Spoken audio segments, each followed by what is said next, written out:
네, 윤석열 대통령의 탄핵 심판 최후 진술을 두고 더불어민주당은 마지막까지 거짓말과 궤변을 늘어놓았다고 맹비난을 했습니다. 반면 국민의힘은 윤 대통령을 두둔하며 민주당 이재명 대표를 겨냥한 역공에 나섰는데요. 국회로 가보겠습니다. 박현우 기자. 네, 국회에선 윤 대통령의 최후 진술을 둘러싼 공방이 이어졌습니다. 국민의힘은 윤 대통령이 계엄을 하게 된 배경과 정치 시스템을 바꿔야 하는 이유를 진정성 있게 설명했다며 긍정적으로 평가했습니다. 권영세 비대위원장은 기자들과 만나 국민의힘이 제왕적 국회 등 헌법 시스템을 바꿔야 한다고 지적해 왔는데 윤 대통령도 그 연장선상에서 개헌을 언급했다면서 옳은 말씀이라고 지켜 세웠습니다. 권성동 원내대표도 최후 진술과 변론의 전 과정을 살펴보면 처음과 끝이 서로 관통하는 논리적 일관성을 갖췄다며 변론이 헌재 결론에 잘 반영되길 바란다고 밝혔습니다. 동시에 국민의힘은 오늘 선거법 항소심 결심 공판을 한 민주당 이재명 대표의 사법 리스크를 고리로 역공에 나섰는데요. 직접 들어보시죠. 김문기 처장도 몰랐다는 부분도 무죄가 나왔지만은 유죄로 바뀌어야 될 것이다. 저는 그렇게 보고 있습니다.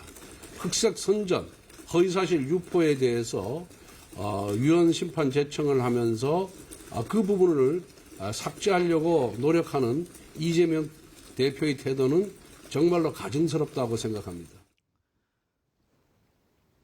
반면 민주당은 탄핵 심판 최후 진술과 관련해 윤 대통령이 마지막까지 거짓말과 궤변으로 일관했다면서 구제불능이라고 쏘아붙였습니다.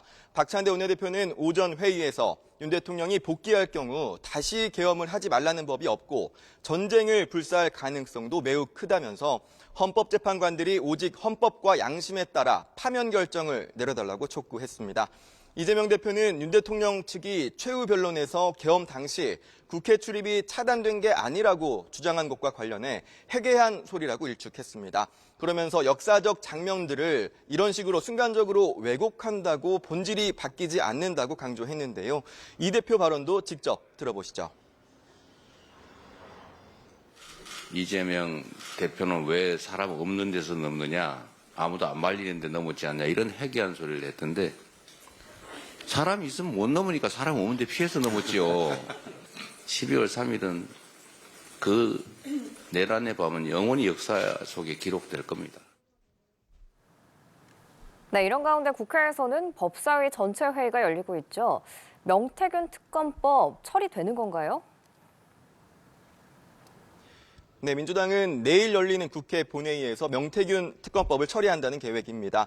민주당을 포함한 야 6당은 공동 기자회견을 열고 윤 대통령 부부와 명태균 씨와의 통화가 공개된 만큼 특검법은 선택이 아닌 필수라고 강조했는데요. 내일 본회의에 상정되기 위해선 지금 열리고 있는 법사위 전체 회의 문턱을 넘어야 합니다. 조금 전 법사위 전체 회의에 상정된 특검법은 곧 야당 주도로 처리될 것으로 보이는데요.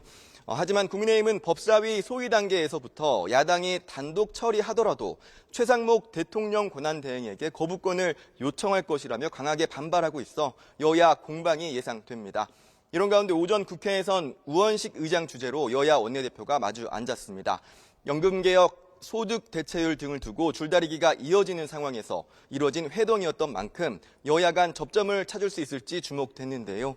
세부 사항에 대한 합의는 이루어지지 않았지만 일단 모레 오후 국정협의회를 다시 여는 데에는 합의했습니다. 아울러 연금개혁을 논의할 연금특위 발족에 대해서도 여야는 원칙적으로 합의했습니다. 지금까지 국회에서 전해드렸습니다.